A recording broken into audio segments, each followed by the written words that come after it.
Bom dia, paz, alegria estar aqui com vocês essa manhã de domingo. Eu pastorei o Vinhais há praticamente 22 anos, graças a Deus, e junto com a Maranata, todas as outras Maranatas, nós estamos fazendo um trabalho local e um trabalho internacional através do envio de missionários.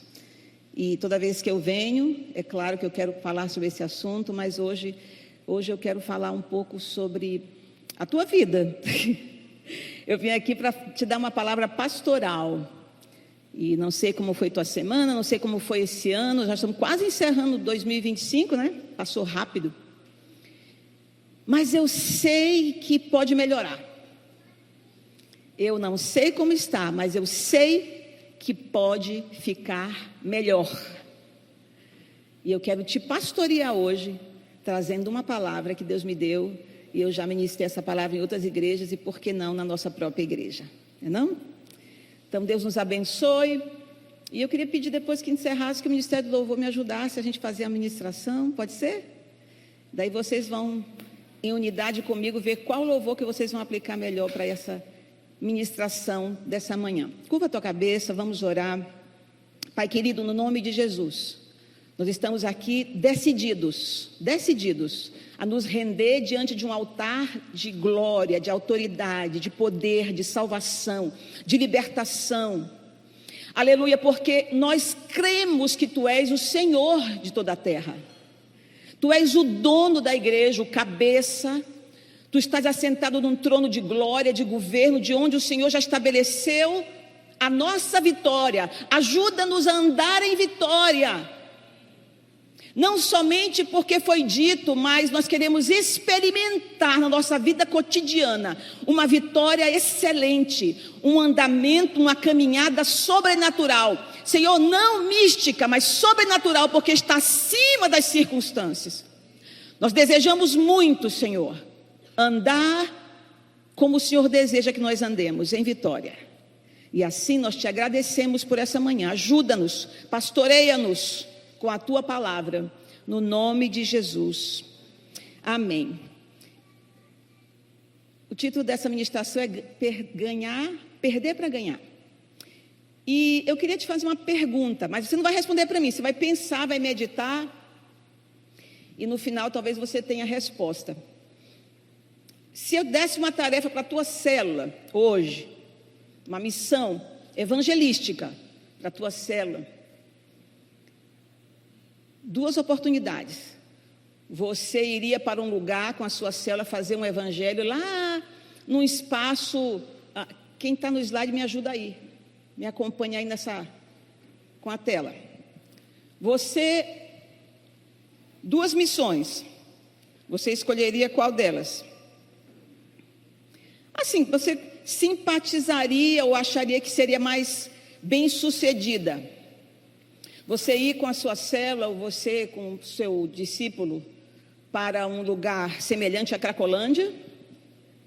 Um lugar onde as pessoas estão envolvidas completamente com o pecado e se deleitando nele a ponto de perder o seu bom senso, a sua higiene, a sua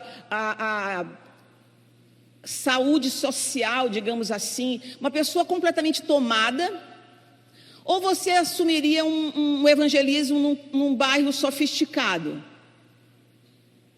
um Alphaville, aqui em São Luís, talvez a Península, não sei.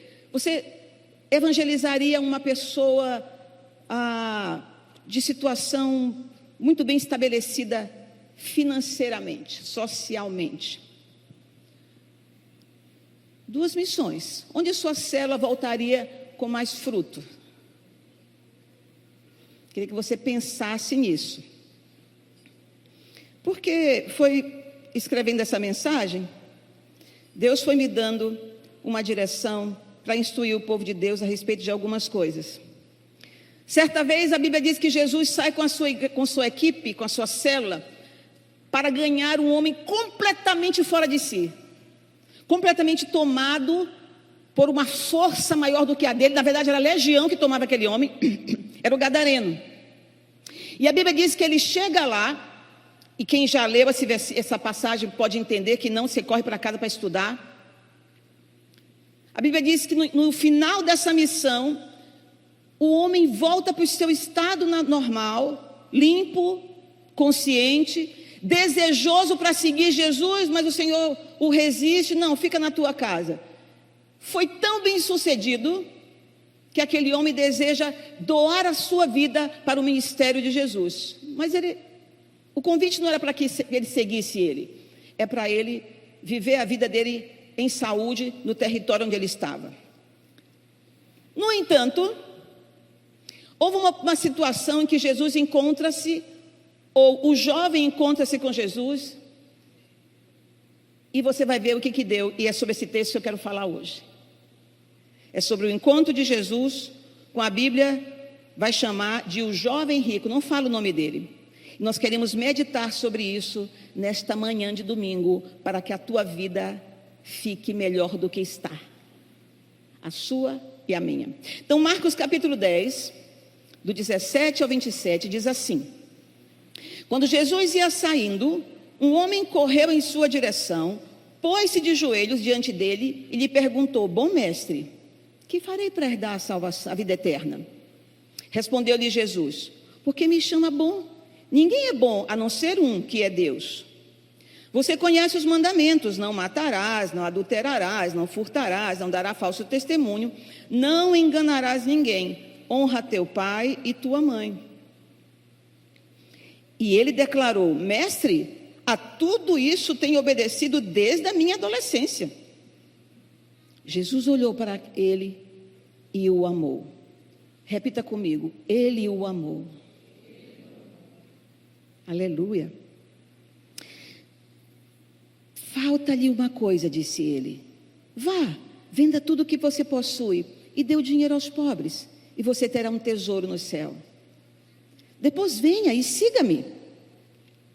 Diante disso, ele ficou abatido. Em outra versão diz, ele ficou triste e afastou-se, porque tinha muitas riquezas. Jesus olhou ao redor e disse aos seus discípulos: como é difícil aos ricos entrar no reino de Deus.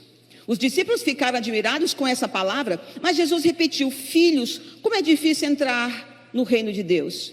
É mais fácil passar um camelo pelo fundo de uma agulha do que um rico entrar no reino de Deus. Os discípulos ficaram perplexos e perguntavam uns aos outros: nesse caso, quem pode ser salvo? Jesus olhou para eles e respondeu: para o homem é impossível, mas para Deus todas as coisas são possíveis. Então vamos analisar aqui as posturas dessa narrativa verdadeira. Esse texto, ele é tão importante que ele foi citado no livro de Lucas, Marcos e Mateus. Ele só não está no livro de João. E algumas pessoas falam que isso foi parábola. Não é uma narrativa, foi um fato narrado pelos 3 autores dos 3 evangelhos sinópticos. Então é importante considerar o que foi considerado importante. Então o jovem rico, ele apresenta-se na primeira cena com muita virtude, sim ou não? Ele apresenta com muita virtude, ele vem com sinceridade, ele vem lançado, desejoso por Jesus, desejoso por aquele encontro. E isso me deixa muito grata por causa da acessibilidade que Jesus permite que as pessoas tenham sobre ele. Todos. Você vê mulher do fluxo de sangue conseguindo, mesmo na multidão, toca nele. Zaqueu se expõe em cima de uma árvore. A mulher sírio-fenícia. Muitas pessoas que tentaram vir. O próprio Nicodemos, na calada da noite, vem até Jesus e ele está aberto para todos. Ele se deixa acessar. Ele se deixa conversar. Ele tem uma palavra, ele tem uma atenção. Isso é muito importante nós como igreja entendermos isso. A acessibilidade que todos têm ao Evangelho. As portas do Evangelho estão abertas quando eu e você temos acessibilidade às pessoas, amém? As portas do Evangelho estão abertas. Porém, quando eu me aproximo, eu vou entendendo que eu não estou me achegando a uma religião nova, que eu não estou me chegando a um padrão que ele vai me restringir de coisas, mas eu estou chegando a um novo nível de vida, eu estou chegando a uma vida nova, eu estou chegando a um reino. E o reino tem os seus padrões. Não é, agora eu virei crente, eu estou agora envolvido com os nãos. Pelo contrário, você é crente, você agora, por causa do sim, você pode todas as coisas, inclusive ser livre. Aleluia. Então, o jovem rico vem com sinceridade e se encontra com Jesus. Ele tinha urgência em sua busca. Ele corre, mostrando entusiasmo e seriedade em encontrar a resposta para a sua questão mais importante da vida, que é a vida eterna.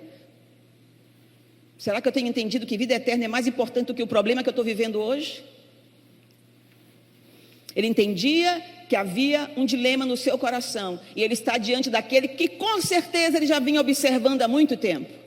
Não foi do nada, ele já vinha ouvindo Jesus, ele já tinha observado com certeza alguns milagres que o Senhor tinha feito, e ele resolveu conversar com Jesus.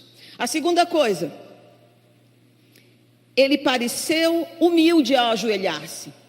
Ele prostrou-se, apesar da sua posição social, ele se ajoelha diante de Jesus, demonstrando respeito e reconhecimento da autoridade que havia em Cristo, mesmo ele não sendo um dos sacerdotes oficiais daquela geração, não sendo um homem que estava nos palácios.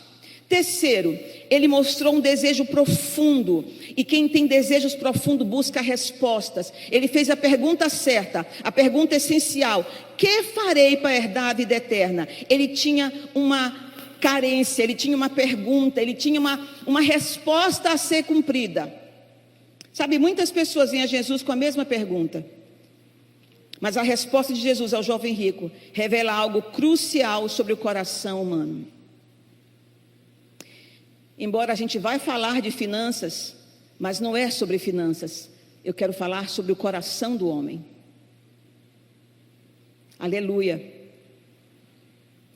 E Jesus, como eu falei, total acessibilidade. Se deixou abordar, como a igreja, que é coluna da verdade sobre a nossa geração, precisa ser acessível, precisa ser instruída para onde ela estiver, ter resposta para quem nos abordar. Deus nos chamou para ser o povo mais sábio da face da terra. Amém, irmãos? Deus não investe em nós tanta sabedoria, faz com que nossos pastores e líderes se desgastem anos em faculdades, estudos e autoria de livros, para nos enriquecer em vão, para que você seja apenas um conhecedor. Você é um divulgador de sabedoria. A Bíblia diz que quem crê nele, como as Escrituras dizem, ele vai ter rios de água viva que flui do seu interior. Você não é qualquer pessoa. Você não é qualquer pessoa. Deus está trabalhando na tua vida, te enriquecendo para você enriquecer outros. E essa riqueza é o Evangelho de Jesus. Então Jesus, ao citar a lei, não matarás, não adulterarás, não furtarás, Jesus não está dizendo que a salvação se alcança pela obediência à lei, mas pelo contrário, ele está usando a lei como espelho para expor o que realmente residia no coração do jovem. O Senhor percebeu que ele era um homem que estava firmado e confiado no seu estilo de vida. Se bem que, se você for estudar, você vai perceber que se ele tivesse completamente saciado, ele não viria à presença de Deus, de Jesus, fazer essa pergunta. Sim ou não? Analisando o texto, havia nele perguntas. Jesus então resolveu fitá-lo com os olhos e o amor. Irmãos, evangelho é sobre o amor. Diga comigo, é tudo sobre o amor. Se não for por amor, disse o apóstolo Paulo, eu serei como um sino que traz o badalo sem nenhuma significância. Eu posso ser generoso, eu posso dar tudo que eu tenho aos pobres, eu posso fazer atitudes dramáticas, mas se a base das minhas atitudes, por mais dramáticas e piedosas que pareçam, se não for o amor a Deus e ao meu irmão, ela vai ser sem sentido e infrutífera para Deus. Então, não é que Jesus é um cara amoroso, ele é o próprio amor. E até quando ele diz coisas que não nos agradam muito, ou quando não é a resposta, acredite, é por amor. Que nós fazemos leituras das coisas de Deus baseadas em nossas próprias convicções, não é. Deus é amor. E Deus é bom. Ele é o tempo todo bom. E a Bíblia diz que Jesus olha com amor para aquele homem. Sabe, irmãos?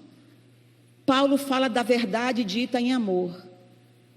Nós que trabalhamos discipulado, que precisamos, querendo ou não, confrontar pessoas, antes de qualquer coisa, precisamos avaliar o que está baseando os nossos direcionamentos. Se for por amor, manda ver. Se não for, segura a tua onda. Amém? Se não for por amor, segura a tua onda. Sonda primeiro o teu coração, porque quando você faz em amor, eu digo isso porque nós trabalhamos um caminho muito estreito de discipular pessoas. Irmão, igreja em célula é porta estreita, saiba disso. Porque nós não estamos focados em distrair as pessoas, nós estamos focados em levar essa pessoa para um nível que Deus deseja. Nós estamos focados em caminhar para que ela saia do estado de bebezinho na fé, trilhe pelo caminho da juventude, adolescência, vá crescendo e seja um adulto, seja um pai espiritual. Viva todos os seus processos e creia, processos incluem nãos, ainda que por amor. Jesus olha para aquele jovem e o ama. Sabe por que é importante dizer isso? Nós vamos daqui a poucos dias ouvir David Hiker. David é uma bênção. Eu estou felizona porque ele está vindo para São Luís. É uma pena que eu não vou estar aqui. Mas eu tive a chance de ouvir o David Hiker 2 vezes no congresso do Êxodos Brasil, onde eu acompanho o Carlos Kenny. E esse homem, ele não tem um passado nessa área, mas como ele se especializou e como ele tem sido uma voz importante nessa geração, que deseja ouvir sim a respeito do seu próprio coração. E quando a igreja com propriedade diz não para certas coisas, a igreja está sendo amorosa. Mas sabe de uma coisa? Estamos diante de uma geração que não entende o não amoroso de Deus. E nós precisamos aprender com Jesus a amar e dizer a verdade em amor, ainda que se entristeçam. Se quiser dar um glória, não acho errado, não. Se você sentir alegria, vamos continuar. Jesus, quando olhou para ele, disse em amor, ele leu aquele coração, o Espírito do Senhor deu para ele discernimento do que estava naquele coração, isso é muito importante, e daí ele disse, olha, você está obedecendo, você acha que está obedecendo, mas eu vou te dar uma orientação só, uma só. E isso aí vai revelar se toda essa tua estrutura de obediência está firmado mesmo naquilo que você pensa. Vende tudo que você tem e dá aos pobres, e você terá um tesouro no céu. Vem e segue-me. Sabe, a exigência de Jesus não era uma fórmula universal de salvação, de jeito nenhum. Ele pediu ao jovem que fizesse algo específico, porque ele conhecia o ídolo secreto que estava no trono do coração. No caso daquele homem, eram as riquezas. Sabe que muitas vezes o evangelho não é vivido na sua plenitude, ele se torna pesado para a gente, porque ainda existem concorrentes ao trono do teu coração. Ai, como é difícil ser crente. Quem está no comando? Ele está no comando todos os dias? Ou é de vez em quando que você dá uma oportunidade para ele? Em áreas que você concorda, nas que você discorda, você deixa para lá. Ao conversar levemente com aquele jovem, o Senhor foi na veia, na artéria principal daquele homem. Sabe, a acessibilidade que Jesus nos dá deve ser muito valorizada, porque a nossa vida pode ser completamente transformada com uma simples conversa, um simples aconselhamento, se de fato essa pessoa tiver em amor a teu respeito. na caminhada. Aleluia. Pode passar o próximo, querido. Ele amava a lei, pode voltar. Ele amava a lei, sim, em parte. Ele amava a vida eterna? Sim, estava desejoso por alcançá-la. Mas ele amava suas posses mais do que a Deus.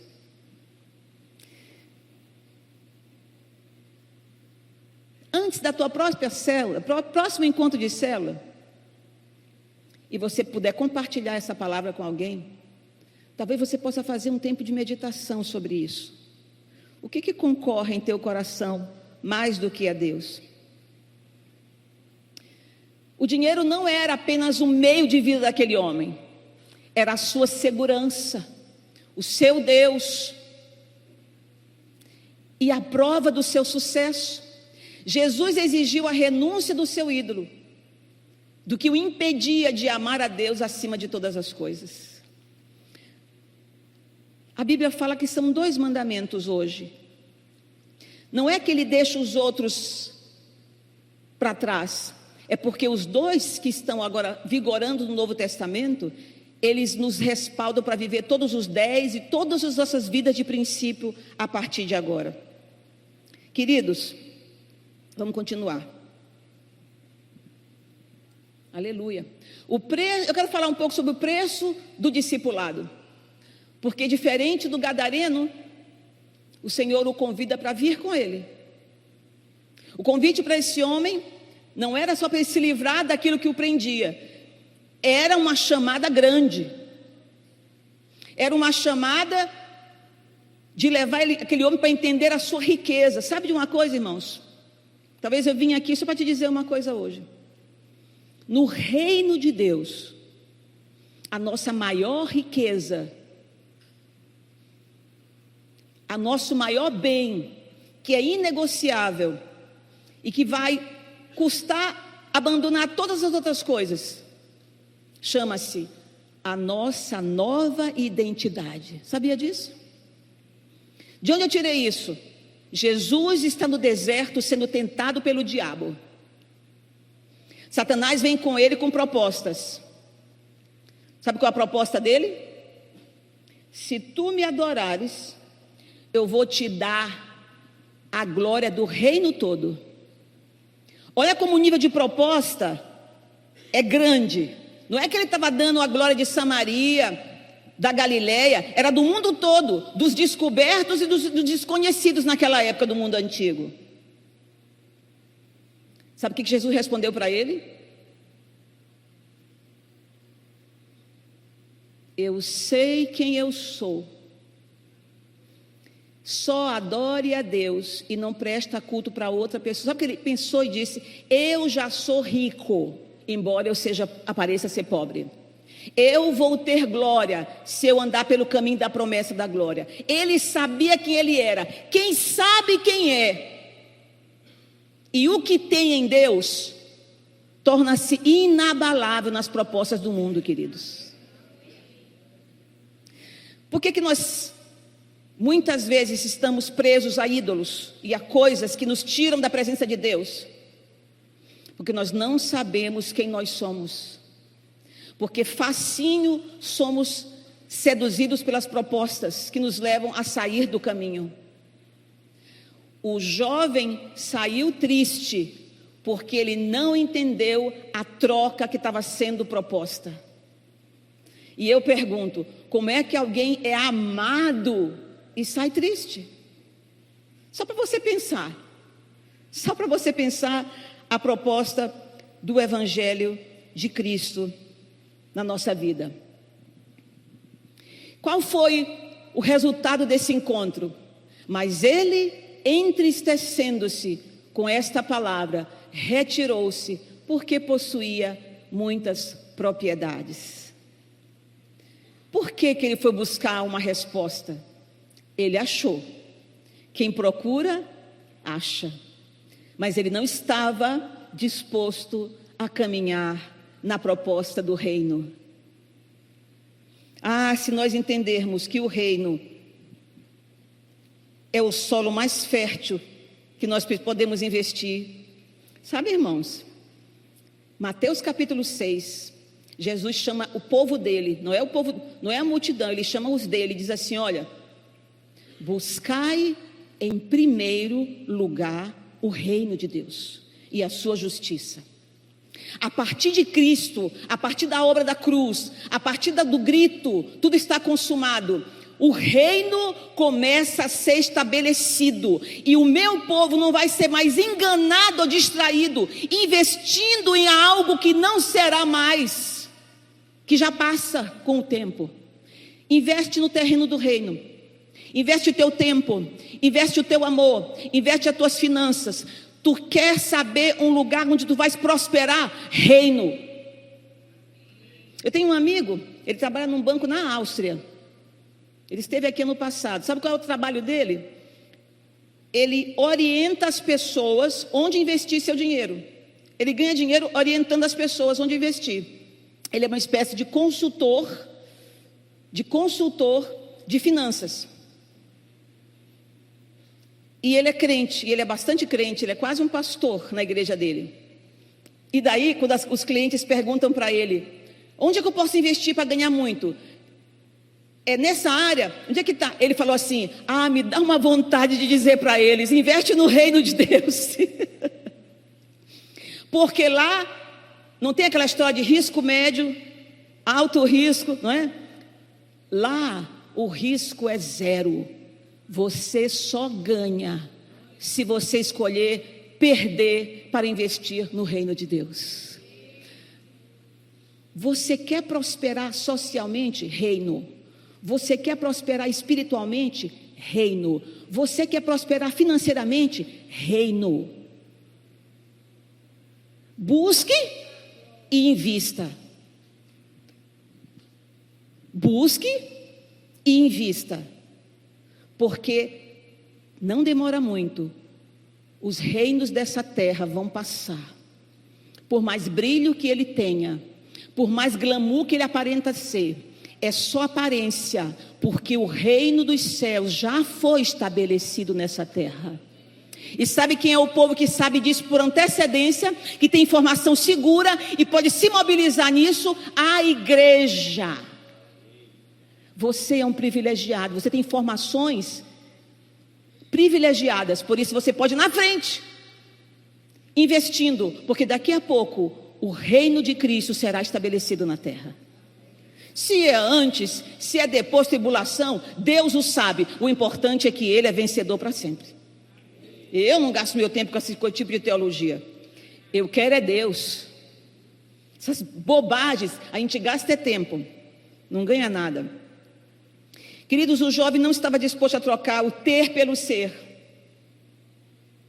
a segurança terrena por um tesouro celestial e o conforto da riqueza pela aventura e incerteza de seguir Jesus. Jesus e os seus discípulos, uma vida nada monótona. Um dia eles estavam aqui com uma galera, do nada reúne uma multidão, tem que dar jeito para servir comida para aquele povo. Aí eles estão aqui, daqui a pouco Jesus manda eles num barquinho, nem vai junto. É emocionante ou não andar com Jesus? Mas o jovem preferiu o conforto chatinho da riqueza.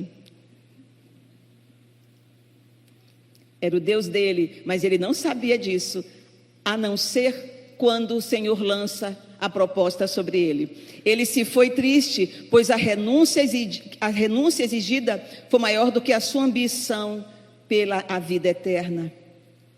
Esse episódio ensina 3 verdades essenciais para o discipulador, para aquele que está caminhando numa igreja de relacionamento, está sendo preparado para ser sal e luz para essa geração. Em primeiro lugar, a religião não salva. O jovem guardava a lei, ele era respeitável, mas sua justiça própria era insuficiente.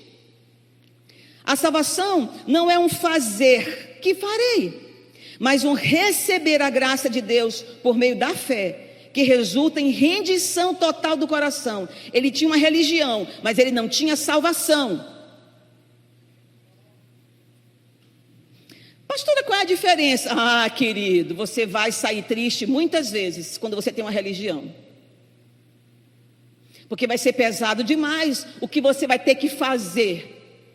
Mas se você tem salvação, a tua vida vai ser consequência da nova natureza, carregar a carga, hospedai, todos aqueles 25 mandamentos, se for por religiosidade, vai ser pesado, você não vai conseguir. Mas se for por novo nascimento, ainda assim não será fácil, mas você vai fazer e você vai colher. Então por que a gente insiste em ser religioso? Porque é muito previsível e é muito chato, consideremos. Sim ou não? É muito chato, a religiosidade é chata, ela é monótona, ela é muito óbvia. A vida com Cristo é cheia de novidades. 3 verdades: religião não traz salvação. Segunda verdade: não se pode servir a 2 senhores. A mensagem principal é que o coração dividido é a tragédia da alma.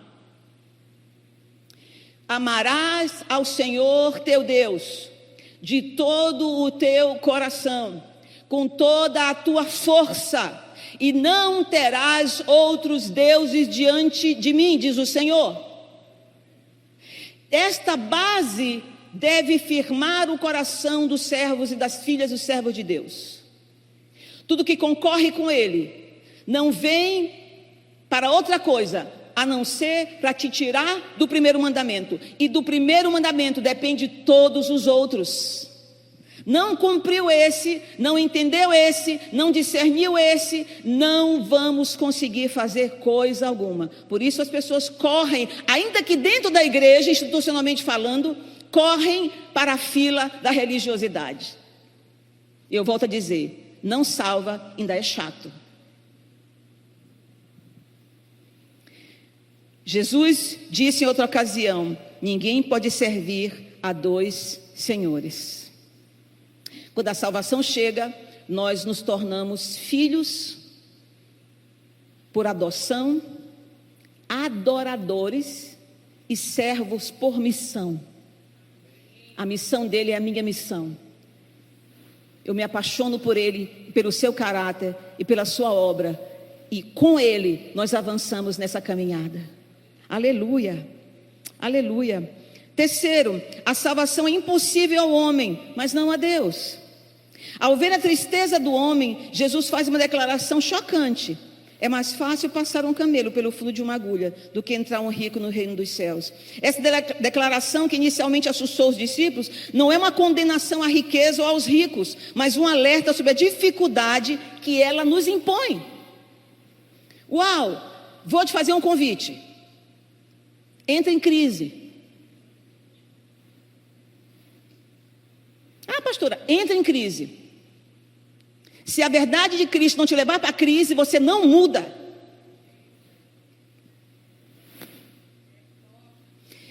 Querida, senão a gente não vai embora para a glória como a gente pensa. A gente fica distraída com essas caminhadinhas nossas aí. E assim, eu entendo o meu chamado. Nós não somos chamados para interter crentes. Nós somos chamados para levar o crente ao conhecimento da verdade. E a verdade vai te libertar. E tem me libertado todos os dias. Eu estive recentemente no Rio Grande do Sul. Eu vou já falar sobre esse assunto. E o pastor me pediu que eu pregasse uma palavra nessa área para os irmãos. E é difícil para nós a gente pregar uma palavra tipo assim, encomendada, né? Encomendada. Mas Deus me deu graça. E eu falei, e eu vim embora correndo. Deixei lá ele preguei e vim embora. E eu disse para a Cris: amanhã eu viajo, vou sair do país. Eu vou embora e tu te vira com essa palavra.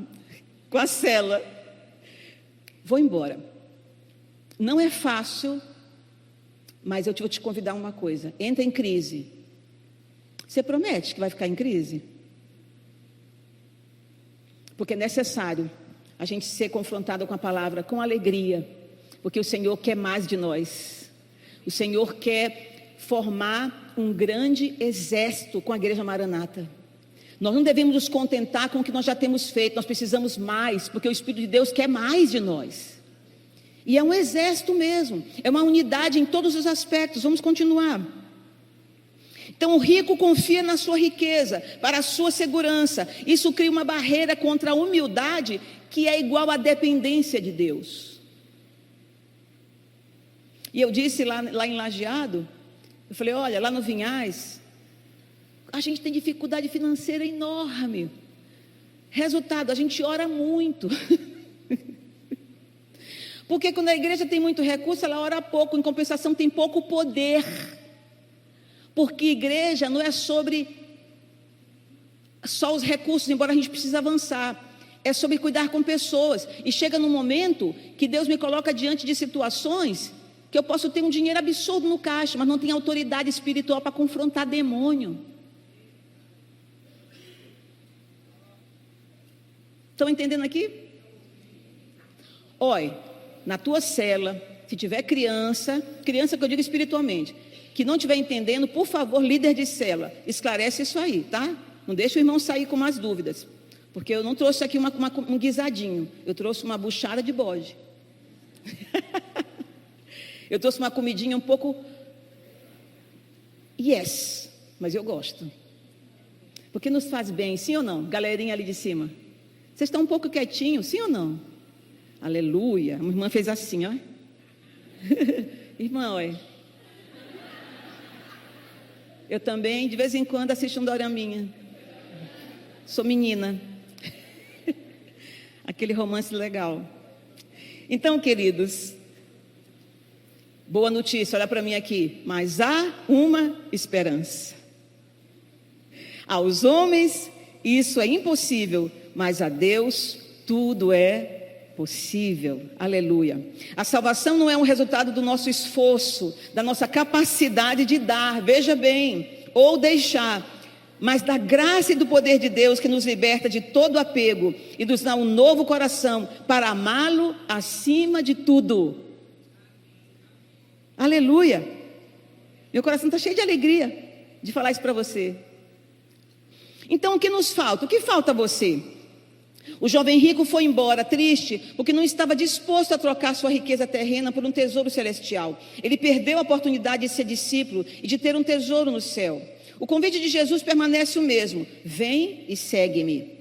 O que Jesus está fazendo hoje na Igreja Maranata, eu vou agora fazer as aplicações na nossa caminhada prática. O que o Espírito de Deus está fazendo na Maranata para que eu esteja mais unido ao ministério dele nessa terra? Se de fato eu estou seguindo. Vamos ver isso aqui. O que o Senhor está fazendo aqui? Se nós estamos seguindo os passos de Jesus, eu preciso ficar atenta sobre isso. E às vezes eu vou precisar renunciar a alguma coisa para andar em unidade com a minha igreja. Para não ser só um ouvinte da palavra. Para não ser só um espectador do que o Espírito está fazendo. Nós vamos perceber que Deus nos colocou como Igreja Maranata desde sempre, iniciado pelo nosso querido pastor Afonso. Somos uma igreja do social. Você sabe que a sua igreja é uma igreja do social? Que essa igreja aqui se importa com quem não está nem aí para a gente. Quem trabalha no social, querido, apacenta cidades.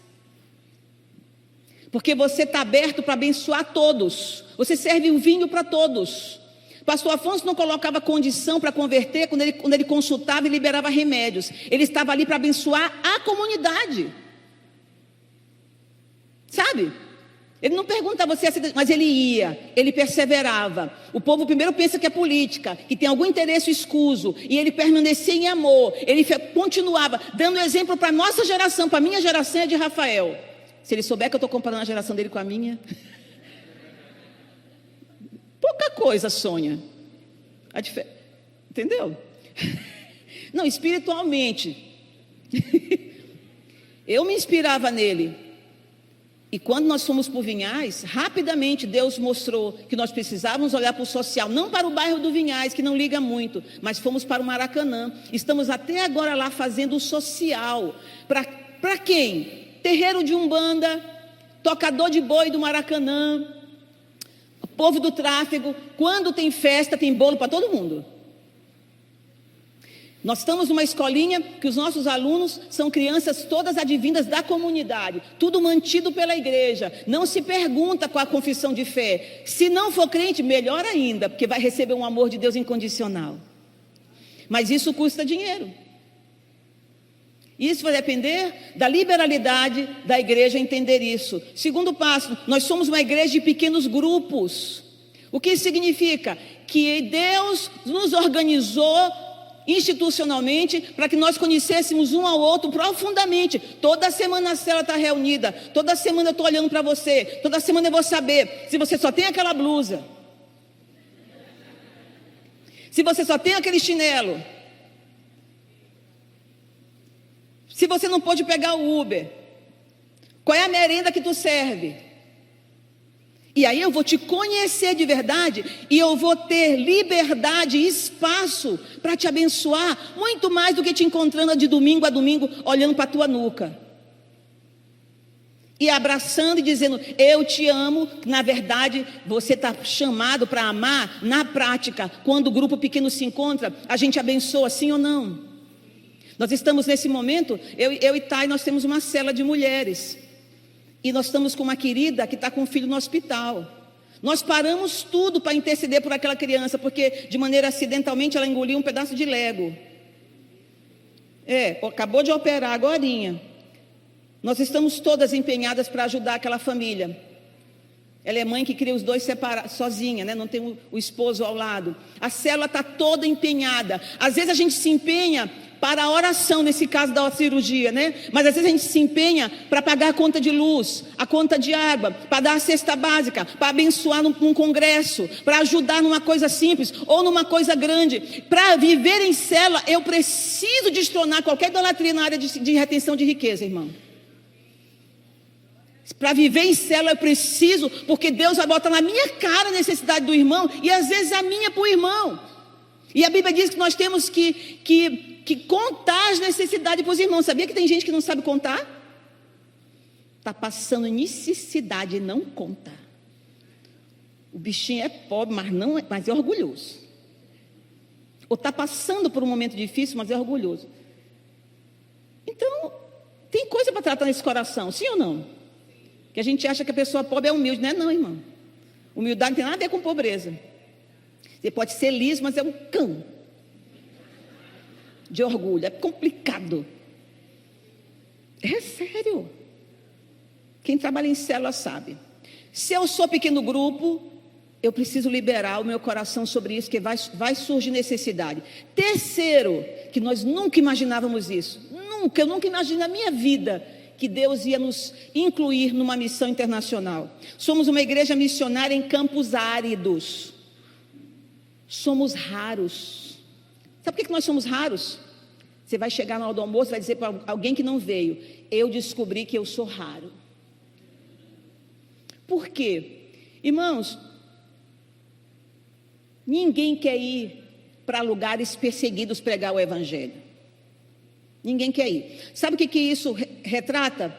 Porque não vai pessoas para lá, a igreja do Senhor não investe. Então, o nível de investimento financeiro em áreas muçulmanas, nessas áreas difíceis, onde é perseguido, é muito baixo, porque não tem pessoas para ir.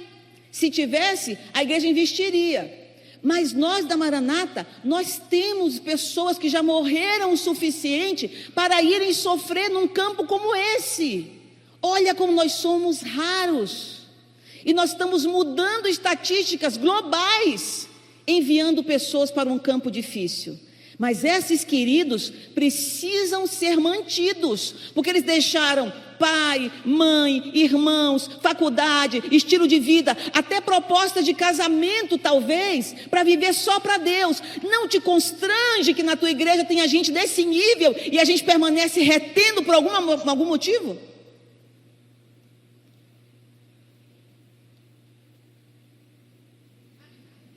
Para quebrar o gelo. Aleluia. Eu viajo amanhã depois do almoço. Que dia é a tua célula? Lá em Lajeado o pessoal fala assim, pastor, a gente queria que a senhora visitasse a célula. Eu falei, depois daquela palavra, eu não, vou tomar sorvete. Já fiz a minha parte.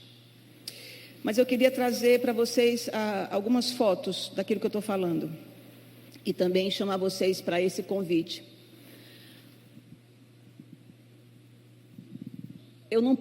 Nós precisamos fazer isso porque nós estamos online, certo?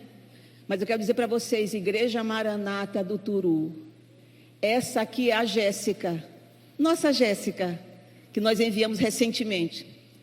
Eu estava lá em Lajeado com a equipe que faz parte do grupo dela, os discipuladores dela, a família de Sheila e Tiago. Você sabia que enquanto o campo da Tailândia demorou 18 anos para ganhar uma alma, o campo da Tunísia, que é bem recente, tem 5 anos, já ganhou a primeira alma? Você sabia que a Jéssica da Igreja Maranata, em São Luís do Maranhão, Brasil, batizou um rapaz muçulmano mês passado? É para dar palma para Jesus? Aleluia! Toda a glória de Jesus. Mas você tem parte com essa salvação.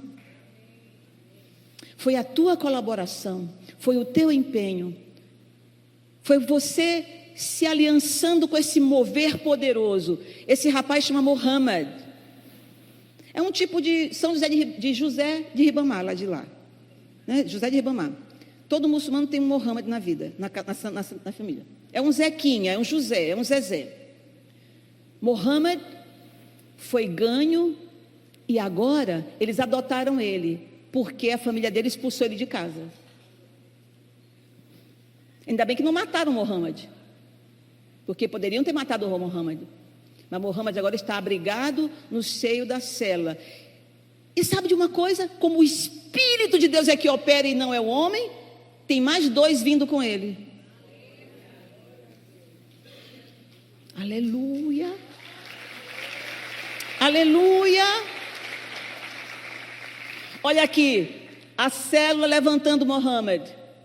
E a nossa Jéssica está fazendo o trabalho. Que coisa linda. Jéssica poderia estar aqui nas nossas comunidades? Poderia. Mas o Senhor resolveu usar a Maranata em outras áreas que nós nem pedimos e nem sonhamos. Porque Ele é Deus, Ele faz como quer. E nós topamos o desafio, sim ou não? Eu achei muito fraco. Topamos o desafio, sim ou não? Sim. E se eu disser para vocês que tem novos desafios? Você está disposto? Com certeza. Nós estamos nos últimos dias. Ah, pastora, eu vou ter que abrir mão de alguma... Abre. Tem que deixar de fazer. Faz. Cristina me conhece, ela sabe como é que eu estou diminuindo o meu padrão para poder colaborar mais no reino de Deus. Eu estou falando sério. Como menina, a gente quer se cuidar, quer fazer certas coisas. Eu baixei para poder eu estar colaborando mais, porque eu quero ter autoridade prática naquilo que eu ensino.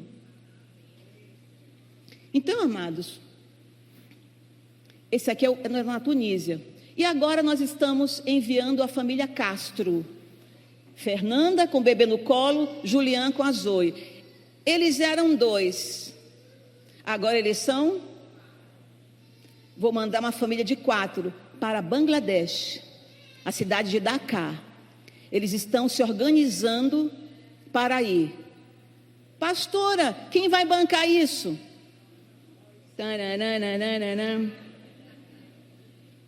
Nós, com alegria, sim ou não? Então o pastor Afonso, ele teve um insight, uma vez que a gente estava se reunindo. Ele falou assim, ele ficou pensando, ele ficava rindo do nada. Você já viram o pastor rindo sozinho? A gente me acostumava com aquilo. A gente estava falando de A, ele estava sorrindo com B, que foi a piada de 3 dias antes. Ele ficava rindo, olhando para as coisas. Aí ele falou assim, tive uma ideia. Nós vamos fazer uma vez por mês, todo mundo vai colaborar com no mínimo 10. O que é 10 reais? Aí ele me deu 50 exemplos de coisas que a gente não comprava com 10 reais. Me convenceu rápido. Ele falou, se a gente naquele dia, todo mundo, até as crianças, colaborar com 10 reais, a gente vai levantar um valor X. E a gente não vai mandar só a Jéssica, a gente vai mandar muita gente para o Oriente Médio. Amém? Era o sonho do nosso querido. E eu estou trazendo de volta isso para vocês. Quando o assunto for missão, dá teu jeito e colabora. Porque você, o Rafael é o bichinho bonzinho, ele só quer um miojo. Que custa 5 reais o miojo, minha irmã? Eu sou humilde. Mas com 10 reais você não come nem uma pizza. Eu fui tomar um sorvete ali, a Cristina me recebeu com sorvete, eu falei, ô sorvete bom, vou comprar. Cheguei lá, eu falei, misericórdia. Que sorvete é esse, hein, que tem aí dentro, hein? Caro. Mas como a pessoa que eu ia receber merece, daí eu comprei o sorvete caro. Porque a gente sabe como é que a gente honra o Senhor. Não é para sair por aí fazendo um monte de coisa. Só percebe o que Deus está fazendo na sua igreja. Só isso. Eu não estou mandando você virar agora a Madre Teresa de Calcutá. Não é isso. É você entender o mover do Espírito na sua igreja. As próximas reuniões será para nós organizarmos como mandar Fernanda e Julian com Zoe e Julie para Bangladesh. E nós queremos, de todo o coração, que essa família vá e seja bem sucedida naquela região tão difícil, porque os irmãos vão necessitar, vão ter necessidade de ajudar. Então, sobre destruir ídolos na área das finanças. Eu quero falar rapidinho sobre o dízimo, tá? Rapidinho, pastora. Eu tenho uma dificuldade de dizimar, pastora. Eu sou um pouco assim, inseguro. Eu tenho histórias antigas erradas. Eu vou te dar rapidamente alguns pontos para você entender como é importante você ter dizimista na casa do Senhor. Rapidinho. Primeira coisa, motivos pelos quais todo crente deve dizimar, além das aplicações pessoais que eu já te dei para a nossa igreja. Primeira coisa, o dízimo é para a manutenção da obra de Deus, para que nada falte. Amém? Eu não vou nem falar que não precisa, o quanto você pode receber, porque eu não estou aqui para me preocupar. Você vai obedecer, você vai prosperar, isso é óbvio. Eu não vou te estimular sobre isso. Eu quero que você entenda o reino de Deus. Então, para que a casa do Senhor seja mantida, eu preciso ser dizimista. Segundo, é uma declaração de que eu confio nele. Eu confio. Eu recebo minha renda, eu divido em 10 partes. A primeira é para aquele que eu digo que o amo de todo o coração, de toda a minha força e com todo o meu entendimento. Se eu não sou fiel nisso, eu estou caindo no primeiro mandamento. Ah, mas isso é do Velho Testamento. Conversa, vai estudar mais. Você não está tendo revelação no Espírito não, irmão. A tua experiência difícil, frustrada, ou o teu apego às coisas materiais, está te tirando de um nível de obediência importante. Não deixe Satanás te roubar não, irmão. É uma declaração de que eu confio. Se você confia, você obedece. Terceiro, conecta meu emprego ou meu negócio a propósitos eternos. Vai ficar, a tua empresa vai ficar, mas ela vai servir, se tu fores sábio, para incluí-la em propósitos inabaláveis. Já pensou? Deus olhar do céu e dizer, com quem eu conto? Ah, a empresa de fulano é fiel comigo. Está quebrando tudo, mas eu conto com ela. Preserva ela. Tu crê nisso? Se tu tem interesse, aleluia, eu gosto disso. Se tu tem interesse na obra de Deus, Deus vai ter interesse nas tuas, irmão. Mas a gente não entende isso, a gente só quer receber. E daí o cabo é difícil de bolso com as coisas de Deus. Te libera disso, irmão. Sai daqui livre. Sai daqui sem idolatria para essas coisas. Deus tem sido fiel contigo até hoje. Seja fiel dizimista na casa do Senhor. Fiel. Porque todo mês tem conta para pagar. Eu viajo amanhã depois do almoço.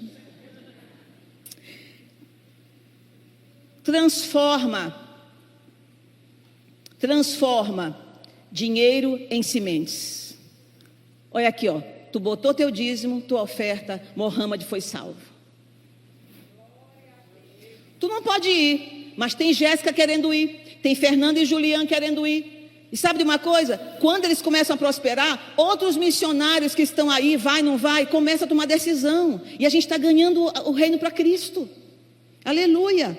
Se você é dizimista, você tem esse poder de transformar dinheiro em sementes. Quinto, é uma declaração prática que Deus está em primeiro lugar da sua vida. Ah, eu amo Jesus. Sei.